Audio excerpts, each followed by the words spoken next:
Hi, welcome to Caribou Country Lifestyle. My name is Cheryl, and today I'm going to be um, touching base on some subjects that I've had questions asked about, and I'm also going to be planting a little bit of stuff today because I probably have about another month, give or take, that I can plant a couple of really quick growing cool vegetables. Cool as in temperature, not cool as in they're awesome. I mean, they are awesome, but something that will grow in a cooler temperature that doesn't take a long time to mature. Some of the questions I'm going to be touching base on are about what types of seeds I buy, how I store my seeds, whether or not I buy organic or heirloom, and also we'll be talking about the squashes that I plant. Because I've never planted the candy roaster squash, I went and did a little bit of research on it and the bonbon squash, so I have information about those as well. And I also want to talk about no dig method. I had somebody ask me about what no dig method was and what that looked like. So I will be touching base on all of those. So if you're interested in those topics, then definitely stick with the video and we'll get right into it. As for storage of my seeds, somebody had asked if I put them in the fridge or store them in the freezer. I actually don't do either. If the seed packet says to store them in the freezer or the fridge just before I'm supposed to sow the seeds, then I will follow those instructions. But storing my seeds over winter, I don't put them in the fridge or the freezer. I actually have purchased this Photoshop storage container, and then inside it has little individual plastic containers, and this is what I use. So today I'm going to be planting some Chinese toy choy, and the Chinese toy choy doesn't take very long to grow. It sprouts within days after I've planted it. This Chinese toy choy, I actually couldn't find the seeds before, so what I did probably about 3 years ago was I let the plant go to seed. And what that looks like is, this is brassica, and when it goes to seed, it sends up a shoot going straight up, and that shoot flowers. Kind of like the flowers that you would see when your broccoli flowers and you get all those yellow flowers. Well, broccoli is a brassica as well. And those flowers will turn into producing pods like you would see in like a pea pod, but on a smaller scale. Those pods, you want to let them dry up. So they're going to get hard and turn brown. They start out green, but they turn brown. Once they're dry, then you will pick those pods, you'll crack the pods open. The seeds are really small because these, they're bigger than when you shake out pepper. And the seeds are basically the same size as what your brassica seeds, whether you're planting cauliflower, broccoli, kohlrabi, those seeds, cabbage, they're all the same size. So these don't take very long, and what it is it's a baby bok choy. Chinese toy choy is a baby bok choy. And I like to grow it and put it in stir fries, or I like to grow it and have it where I will just saute it and maybe put some ginger and garlic and some onions in it, and then I'll add some soy sauce, some sesame oil, and I'll use it as a side dish to accompany a meat as well. So I'm going to plant this in front of the Chinese Toi Choy. I actually planted some corn salad, and my corn salad hasn't sprouted as of yet. What I'm going to also be planting in this little the second half of this row, because this is like not quite an 8-foot row because the beds are 8 feet, but it's pretty darn close.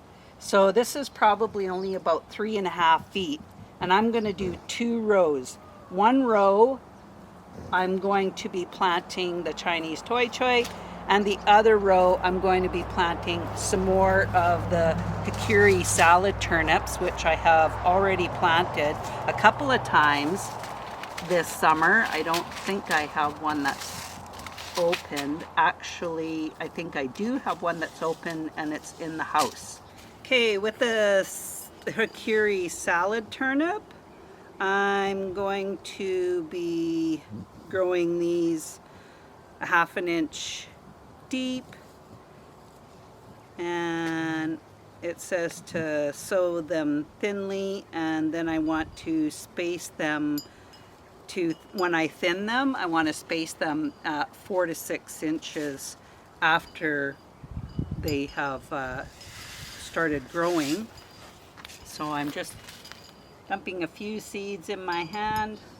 Actually, put them in the middle of my hand instead of along the, and I'm going to just sow them very thinly across this little row.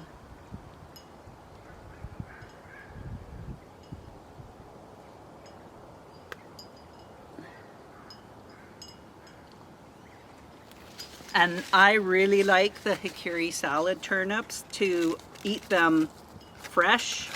I like to roast them in the oven with other vegetables. I have roasted them with just onions. They have a bit of a sweet flavor to them.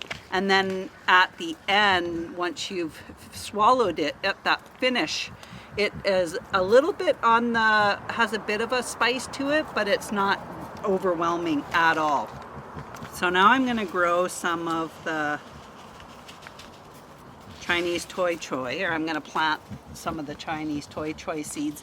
And this is all I did was when I opened up those pods, once they were dry, I still had a lot of the chaff from the pods, and I had a heck of a time cleaning that part of it out. But I was able to, and I have like probably 1,000 seeds. So I didn't really need to save that much, but I definitely have the seeds for a while. And they're still, like, that was 3 years ago, and they're still viable. They have still been producing more Chinese Toi Choy, so I'm really impressed with saving these seeds. It's worked out really well. So I'll just put the rest of these back. I've already went around and watered everything this morning. I watered, I deadheaded, I actually cut out some not very nice looking leaves on my squash plants. They were getting, the edges of the leaves were turning brown. Some of them were totally dried right up and dead. So I'm just going to cover these seeds, and this soil is already wet because I did water it. So I don't have to worry about that. And then I'm going to come back and water it again tomorrow morning. I usually come out every morning. I also want to apologize that I haven't done a video in a little while. I have gone back to work, so I'm an educational assistant with our school district in this area, and I actually live 10 minutes. It's a 10-minute walk to the school that I work at, and I have been working at this school for 13 years. My middle son, he's 32 and he has autism. So that is what has led me into the profession that I have been doing. I love the job. I am 59, so I only have 6 more years if I want to go to 65. But I don't know. I think I would really like to get involved in the farmer's market and sell plants and be able to sell whatever I have an overproduction of vegetables, like those candy roaster squash. I would probably put those in the farmer's market, but they're not even ready to be picked, and we will talk about that too. When I store these seeds, like during the winter time, I actually have them down in my basement, and it's a very cool, dark area, and there is no moisture that can get into those. So I usually store them in my basement, and I've never had a problem with any of the seeds that I've planted. Now, as far as do I grow the heirloom seeds? Yes, I grow a lot of different types of heirloom seeds. The French breakfast radishes are heirloom seeds. I have so many tomato seeds that are heirloom.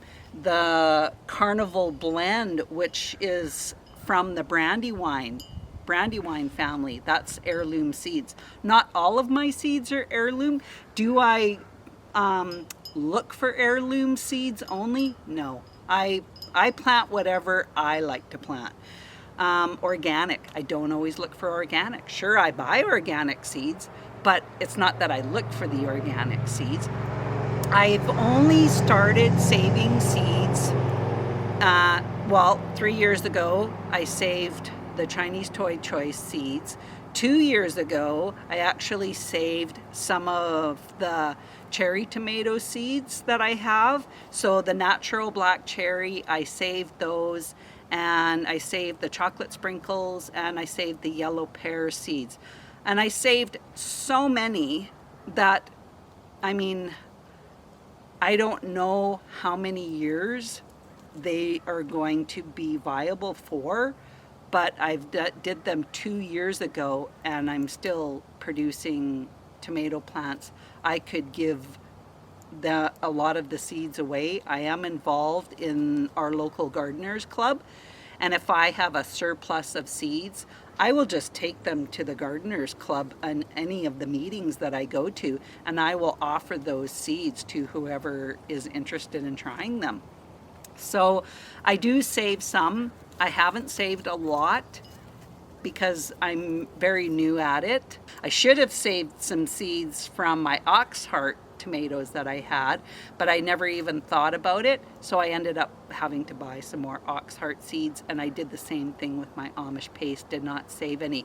I just have to pay more attention to when I'm getting low on seeds, and then I have to make a note of that.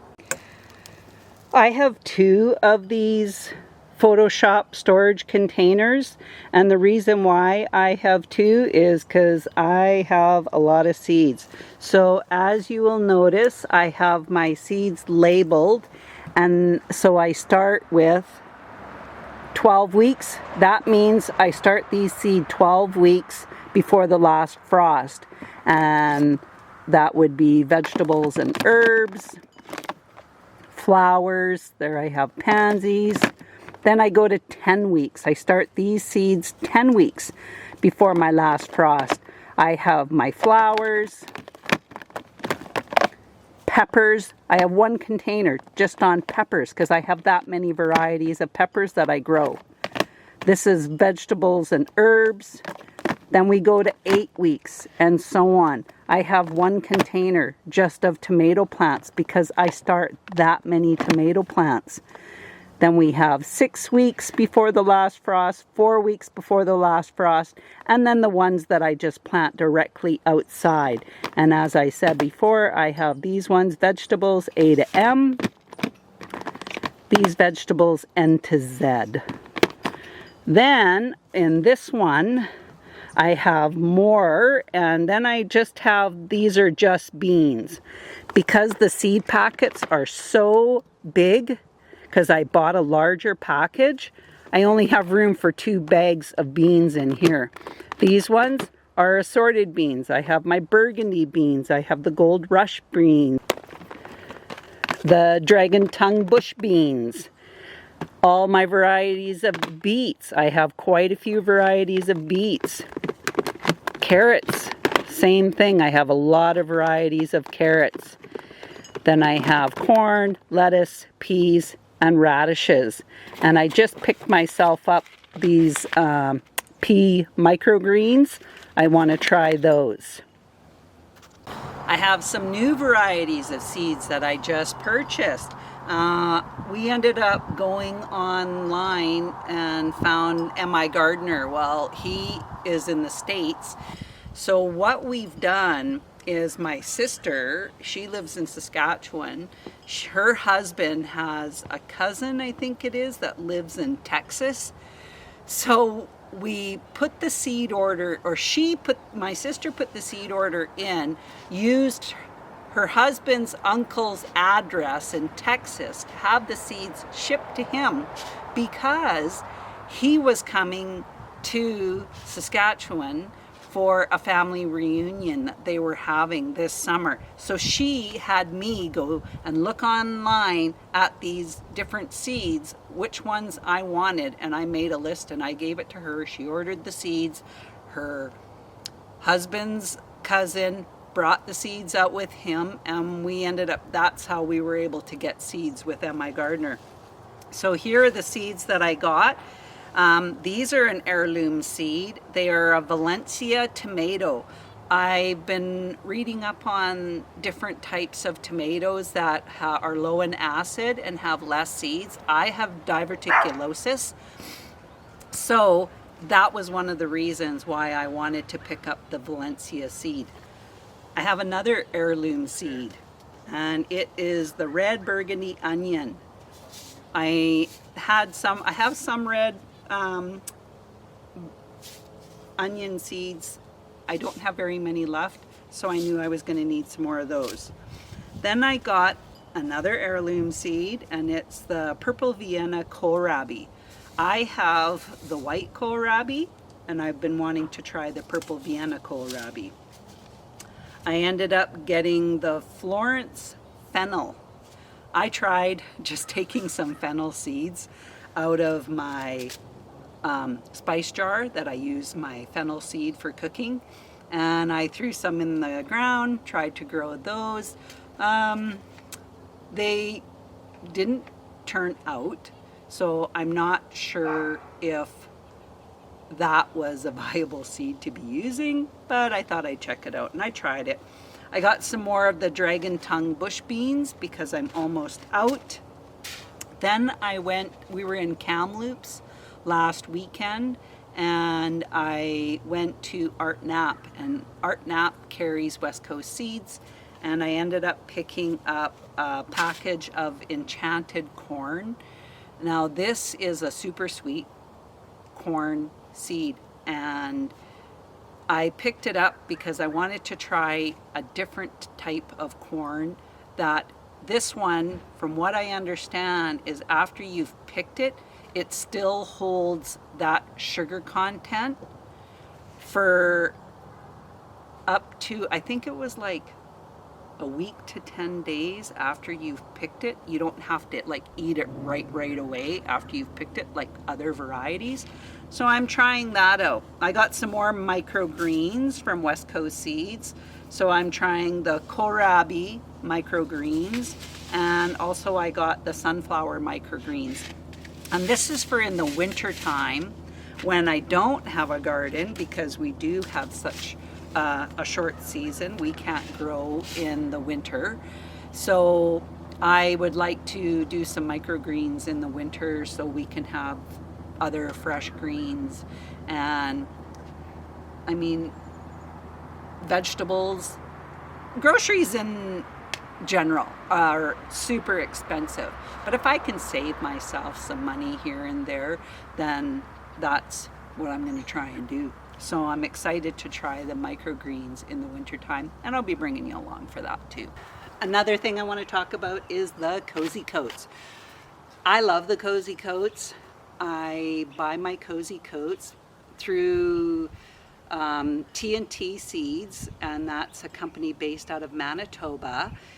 You can buy a bulk pack of these and you can get 50 of these Cozy Coats, and I think it's like $225 now.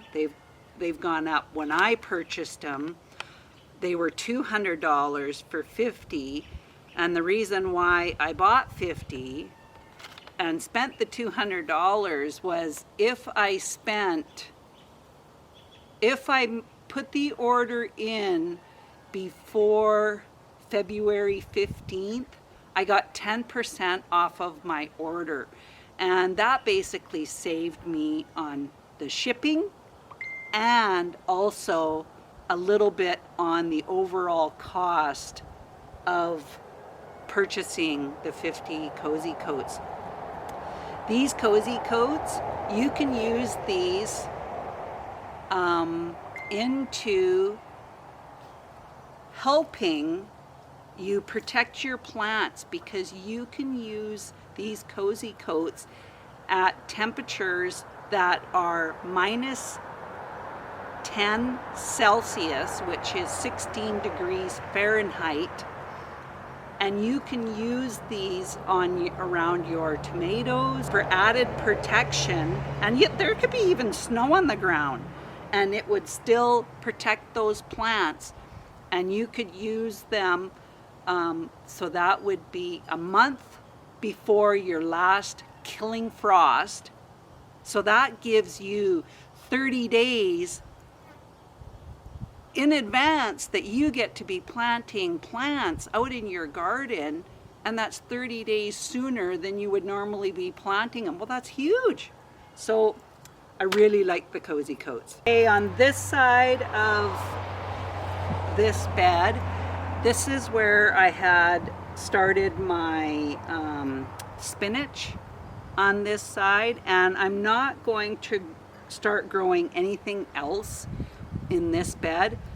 So probably 3 years ago, I grew garlic in this bed. Well, it probably did the best in this bed. I tried growing it over on that side. It did okay, but I didn't get a whole heck of a lot. I tried growing it this last fall over on the bed right in front of my garden shed, and I grew the red Russian garlic, and then I did Mexican purple garlic. Mexican purple garlic didn't even come up. The red Russian garlic came up. I ended up getting 22 heads of garlic that I picked. I have that drying in the back of my shop. I ended up buying new hardneck garlic. So when you're going to be planting your garlic, you want to be using a hardneck garlic. I have 4 varieties of hardneck garlic. The one is just a basic white garlic, which it didn't have any information with that. But I got the red Russian garlic, and on this information sheet it says it can be strong and hot, it has good flavor. And then I also got a new one. So I went to a garlic festival 2 weeks ago, and I picked up some hardneck garlic from the garlic festival. I got a Baba Franchux, which is a strong, raw, mellow cooked, delicious garlic flavor. And then I got an Asian Tempest, and it's a hot, intense, and spicy when raw, but sweet and spicy when cooked. So I ended up picking up 2 heads of the red Russian, 2 big heads of the white garlic. I have 2 heads of the Baba Franchux, and I have 1 head that I'm going to try of the Asian Tempest garlic. And this is where I'm planning on putting it, is in this bed. So on this side, I have nothing growing on this side. These are my tomatoes. On the other side of the tomatoes, I have my tender green beans. Well, they're finished. So I'm going to be taking out those beans plants, and then I'm going to be planting all of my garlic in this bed. Now, I won't be planting my hardneck garlic until the middle of October. Well, anywhere in between the beginning of October to the middle of October, that's usually when I plant my garlic. And I'll bring you along for that too when I'm doing that. I'm just letting you know what varieties I've gotten and where I'm planning on putting it. So that is my plan, to put it here and plant it in October, and then I will pick it in the middle to the end of July next summer. Okay, here is my candy roaster squash patch.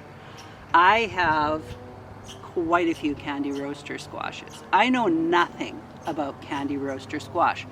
When my sister found the seeds, she ended up sending me out some seeds, and I started these plants, but I really had no information about the plants, and I really didn't know what to do with them. I didn't know what they would look like when they are ready to be picked. When do I pick them? What are they good for? So I ended up doing a little research on Mr. Google Pants, and here's the information I found out about the candy roaster squash. Candy roaster squash winters well and is intensely sweet flavor. Store up to 5 months in a cool, dark conditions. And I'll probably be storing these in my cold room that I have down in my basement, or I could store them in my garage. I have shelves in my garage that I could store them in that spot too if I don't have enough room. My cold storage room isn't overly big, so we'll just have to wait and see what that's going to look like. You want to harvest when the stem begins to turn brown and woody and the fruit becomes hard, leaving a few inches of stem when you're cutting it from the plant. Cure in a dry or sunny place for a week and then store in a cool 45 to 50 degree Fahrenheit room for up to 5 months. It's an excellent source of vitamin A and C, and they have antioxidants that can boost collagen production in the skin, reduce inflammation, and strengthen the immune system. The cooked flesh freezes well, works well in pies, soup, purees, and baked goods. The squash has a tough rind and peeling is impossible. Some suggest cutting across the squash and roasting and serving the squash with the rind, or you could even roast it and then just cut the rind or scoop the pulp away from the rind. That's an heirloom banana squash, hence the size of some of them. I'm just going to show you this one here. I'll pick it up. I don't know if I can get it away from, oh, I just peeled it off. So this is the banana shape of it. It just came right off from the thing. So I will leave this out here. It produces a large 8 to 12 pounds. And it gets anywhere from 18 to 24 inches long. So that's it. The rest of these, I'm definitely not going to harvest. That was a total accident. I didn't think it would actually come off that easy. So yeah, I will definitely let this stay out in this area and let it dry and cure and before I bring it in. So I'll leave this one out here for a week. We have no rain that's going to be in our forecast over the next, actually in the 10-day forecast, there's no rain at all. So we won't have a problem leaving this out for a week and let that dry and cure. Let's move on to the bonbon squash. That was another squash that I didn't have a lot of information about. Okay, over here, this is where I have my bonbon squash growing, and I have, I think my count was 8 of the bonbon squash. So what it has here is, it's a variety of the buttercup squash that are early ripening with sweet flavor, honey candy-like taste. It has a creamy texture loaded with vitamins A and C. The bonbon is shaped dark green squash and is painted with silver stripes and weighs about 4 pounds. It's boxy shaped, about 6 inches in diameter. It is rich in magnesium, potassium, which is important for fluid balance and blood pressure.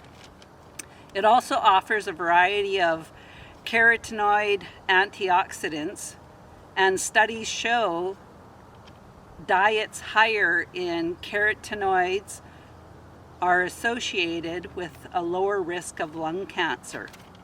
So I am not going to pick up this. What I'll do is I will just zoom in close on one of the squash because I don't want to break it off. So there's 2 right there, and if we come in closer, you can see the streaks. Now they're not quite silver as of yet, but I think once they get bigger and mature more, then you'll see those turning to a silver. Here we have, this is my pumpkin patch. I have a lot of pumpkins. I think my last count on the pumpkins was over a dozen. I think I was at 13 or 15 or something like that.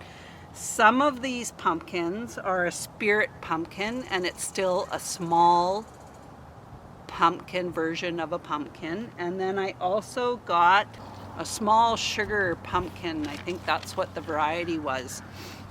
For pumpkins, you want to cut pumpkins from the vine with pruning shears, leaving about 3 inches of stem attached.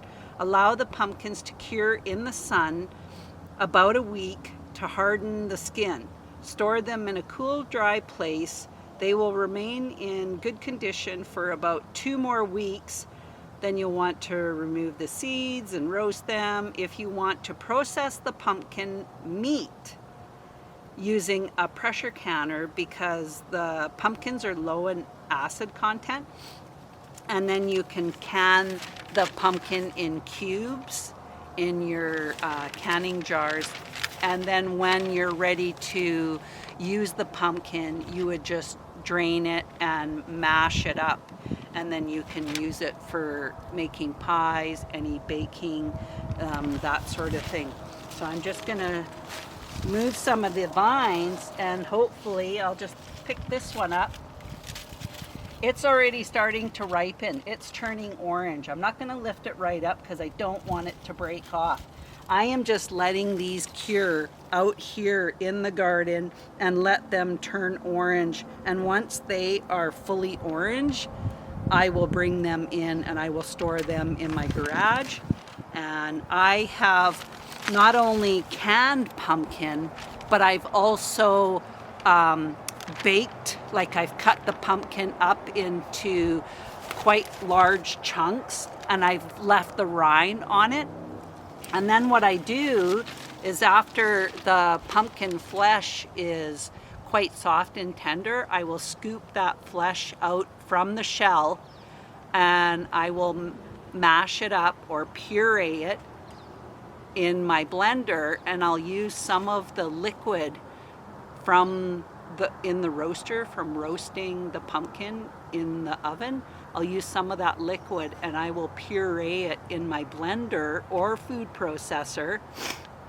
And then what I do is I measure it into 2 cups, that puree, measure that into 2 cups, and I'll put it in freezer bags, and it just lays nice and flat in the freezer. It doesn't take up a lot of space, and I'll use that for any of my baking as well. It works out really well. So you could can it or you could freeze it. Either way, it works out well. And you can roast the seeds, and that can be done in the oven. Put a little bit of I usually use a little bit of seasoning salt, or you could use garlic salt on it, and roast them with that, and they're quite nice. I brought you over here is because I'm going to harvest one of my cauliflowers. It is ready and I want to get it. So this netting that I'm using, it's a bug netting, and it helps protect the cauliflower from the white cabbage moths. And what the white cabbage moths do is they drop their eggs onto the plants, and then that's what produces your cutworms, and then the cutworms end up totally wrecking all of your plants. So I'm just going to take these clamps off.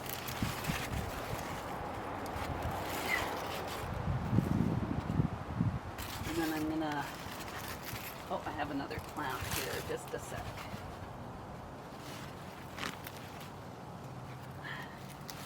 Had a clamp holding the end, securing that in place. So we're going to take this off, and I'm going to pull it right out of the ground, whole plant, and it's, oh, I'm going to actually not pull it out of the ground because there's another one right beside it, and I'm going to end up pulling it out, trying to pull this one out. So I'll cut it out first.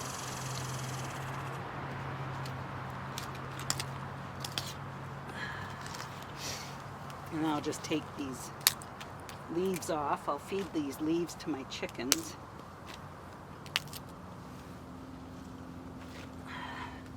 When I grab the whole plant, then I'll feed that to my chickens.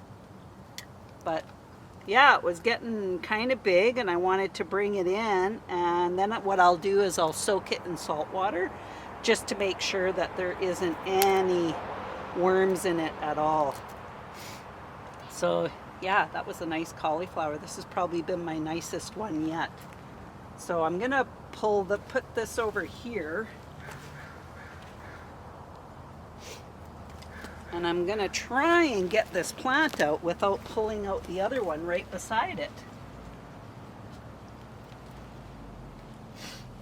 Or maybe I'll take my knife and cut that plant off.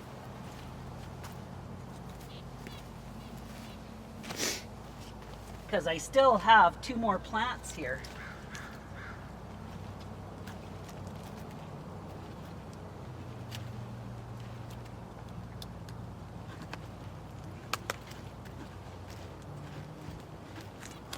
There. And then that releases that plant right out of there. And I'll feed that to my chickens. And I still have another cauliflower coming in right here. So I'm going to cover this back up again to protect these plants.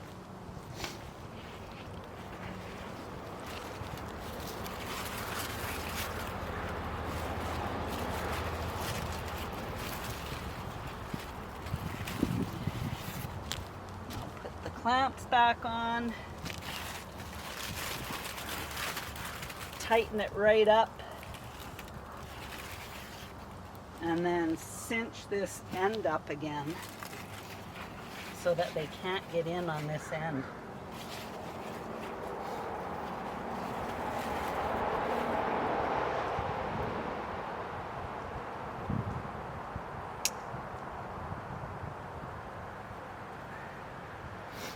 There. Okay, so we're over in this corner of the garden, or this corner of the property, I should say. I picked my crab apples, and here I found I had missed 2 crab apples. So I ended up picking these the other night, crab apples off this is a crabapple tree right here beside my compost pile. And I decided I better get in here and pick these crab apples because we have had a bear in the area. It got into our garbage, so now we're storing our garbage can in the garage because we get garbage pickup at the end of our driveway every week. And because we had a bear get into the garbage, now we have to take those precautions of putting our garbage can into the garage. And that's why we also put an electric fence around our chicken coop to protect our chickens, because 3 years ago we had a bear rip the doors right off of our chicken coop and ended up getting 4 of our laying hens, which traumatized them severely, and they didn't produce eggs for weeks. And then it got so stinking cold that then they didn't produce eggs because it was so cold. So, no dig method. Where we start with the no dig method is compost. My husband has been making compost for the last couple of years. And what I do is on this side of the compost pile, so from here to here is finished compost. And he has been turning this compost quite regularly and adding to the compost. So we put in peels, eggshells, coffee grounds. We also put in hair, like if I've cut my husband's hair or if I brush out the dog and there's that hair, or brush out the cat, I put that hair in the compost. You can sweep your floor and put the floor sweepings into the compost. Any plants at the end of the season, as long as they don't have any disease. If your plants have disease in them, you don't want to be putting that into your compost. You would burn those plants. And what you can do is actually burn the plants and then use that ash and put that into your compost, because once it's burnt, it's not going to, that disease isn't even going to be there anymore. It's just going to be ash, and that will help improve in your dirt as well. So let's take a look.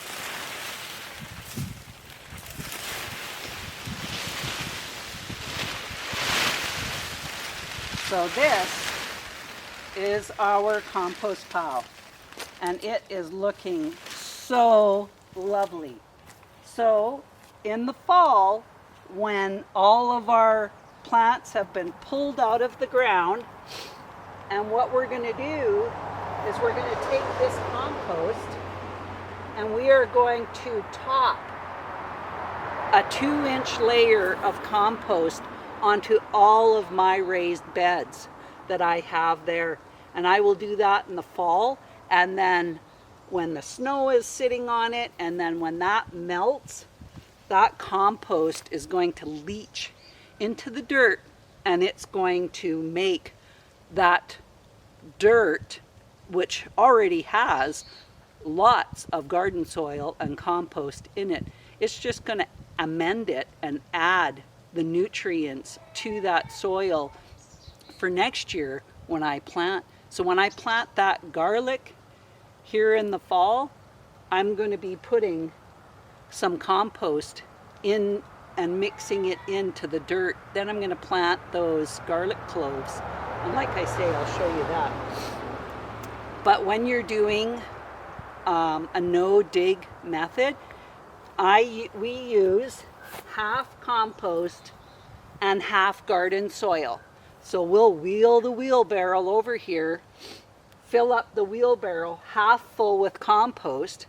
Then we have a pile, which I'll take you over and show you that, and we take garden soil and we mix the two into the wheelbarrow, and then that's what we made our no-dig beds with. I'm going to cover this back up.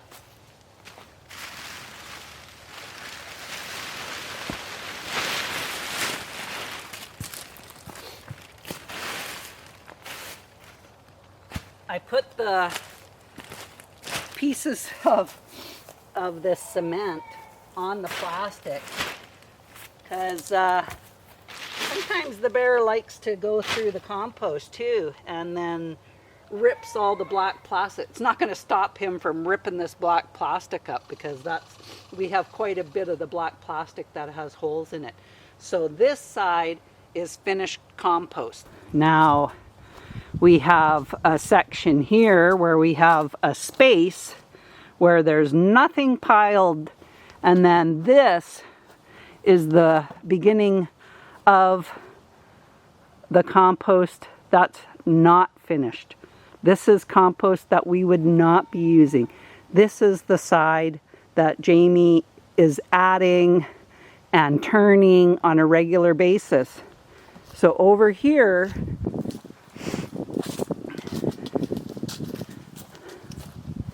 we have things like in this first little section, this is what we've taken out of the chicken coop when we're cleaning it out and we're putting new bedding, new pine shavings in. So this is pine shavings and chicken poop. This is just some potato plants that I've pulled out of the garden. These are the leaves that I cut from my zucchini and my spaghetti squash plants. Here we have leaves, grass clippings. My brother-in-law brings his grass clippings over here too, and we add that to the compost pile. Our grass clippings, we do not use fertilizer on our grass. The only fertilizer it gets is from when we free range our meat birds.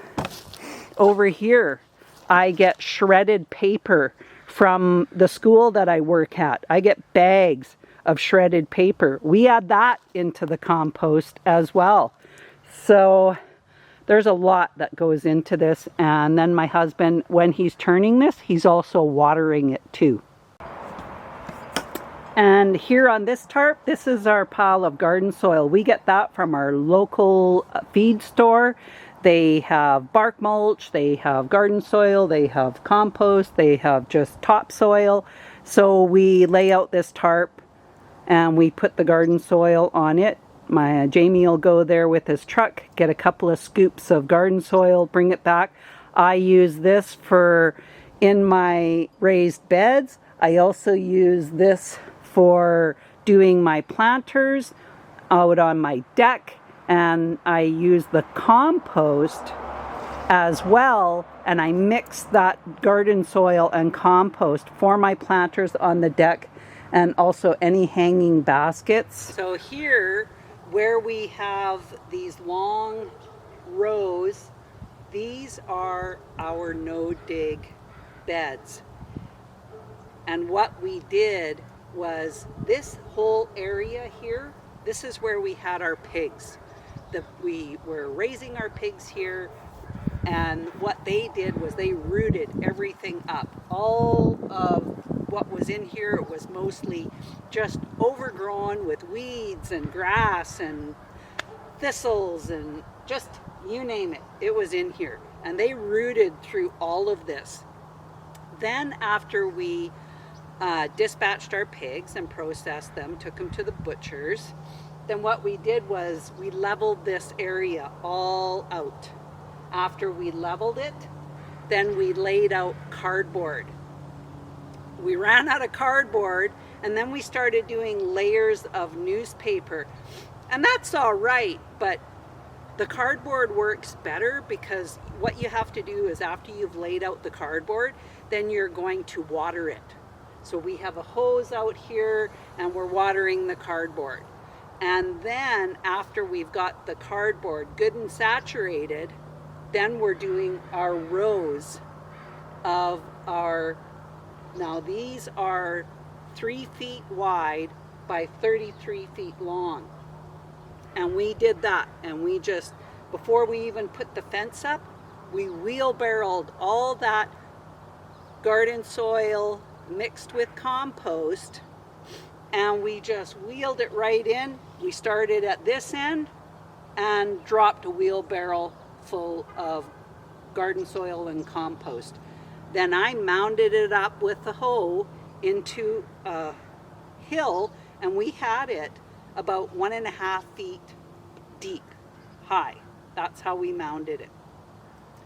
So it was 3 feet wide, 1.5 feet high, and 33 feet long. And we just carried on, bringing in more wheelbarrows of dirt, more wheelbarrows of dirt. I mean, it was a lot of work. So then we ran out of cardboard, and we started using layers of newspaper, and we were watering it, but if it was a really sunny, hot day, and within no time, the sun and the heat was drying out that newspaper.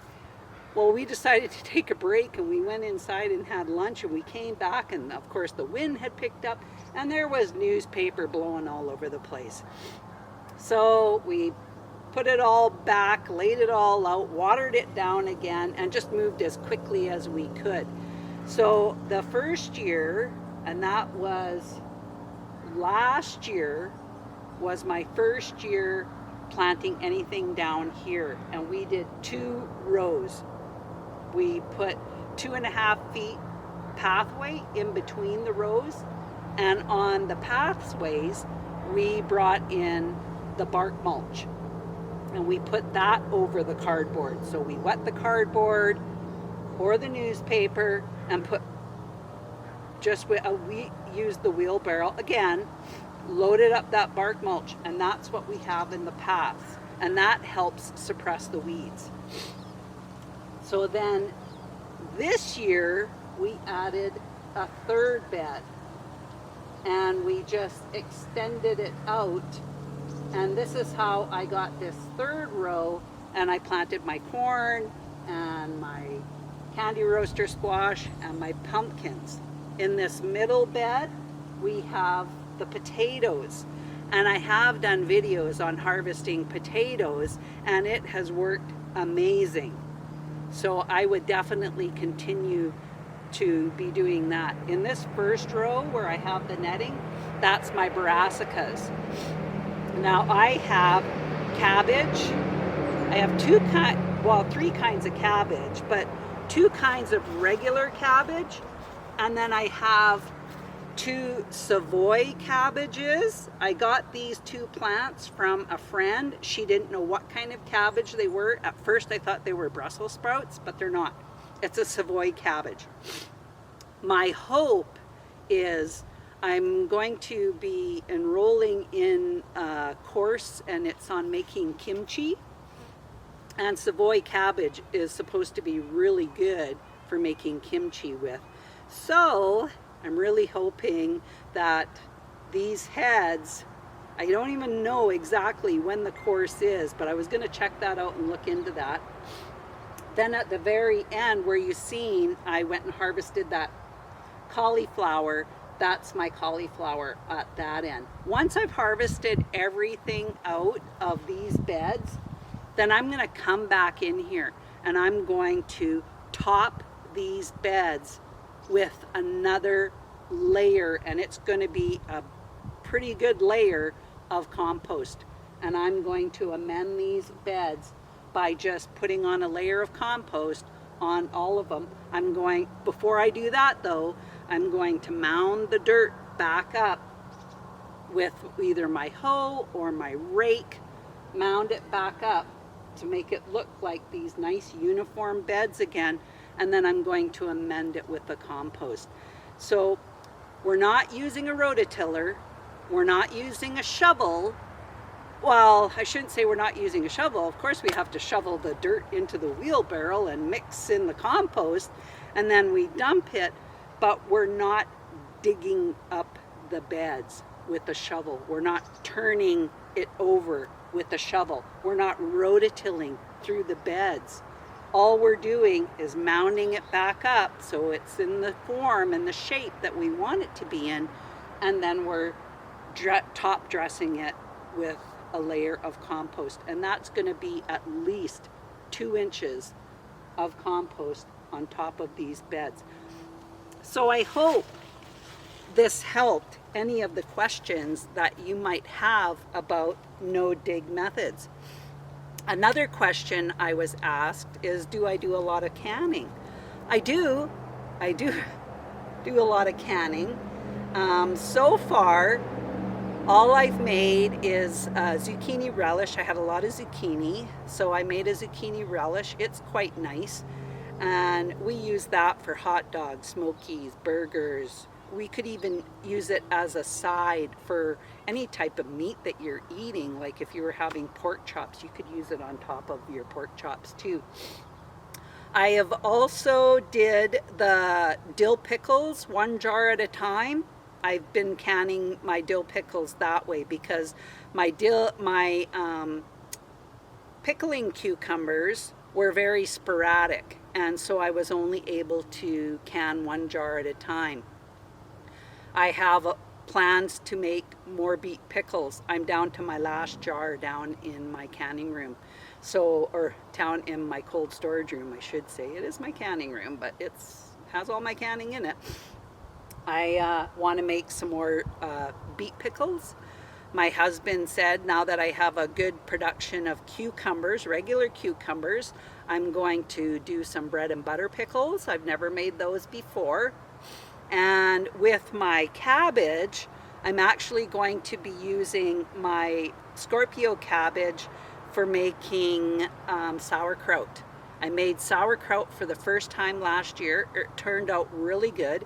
So I'm going to be making that and fermenting that. I have a big 5-pound crock that I use for fermenting and doing sauerkraut with. I want to do that. Another thing I want to do is some pickled red onion. I love it. We go to this restaurant and they put the pickled red onions on burgers. They put them on nachos. They're so good. So I would like to do some of that. There's a lot of canning that I haven't done that I'm trying. And so if it works out well, I'll definitely bring you along for future recipes. I like to make sure that it turns out before I bring you along. I have shown some videos of fails, but it's always nice to show the successes too. Those crab apples that I picked off of the tree, I'm planning on doing them into a crabapple jelly. I've done that before with the exact same crab apples from that tree, and it turned out amazing. Everybody likes crabapple jelly. So those are some of the canning that I'm planning on doing with some of the vegetables that I have here. I will definitely bring you along of any other vegetables. I just seen one of those cabbage moths flying around in here, so hence the reason why I have the netting on top of these cabbages and cauliflower. So I hope you enjoyed this video. A lot of information of some of the things that I do and what I use in my gardening season. But I hope you enjoyed this video. If you like this video, put a like in there. And if you haven't subscribed, hit that subscribe button. Thanks for joining me, and we'll talk again soon. Bye for now.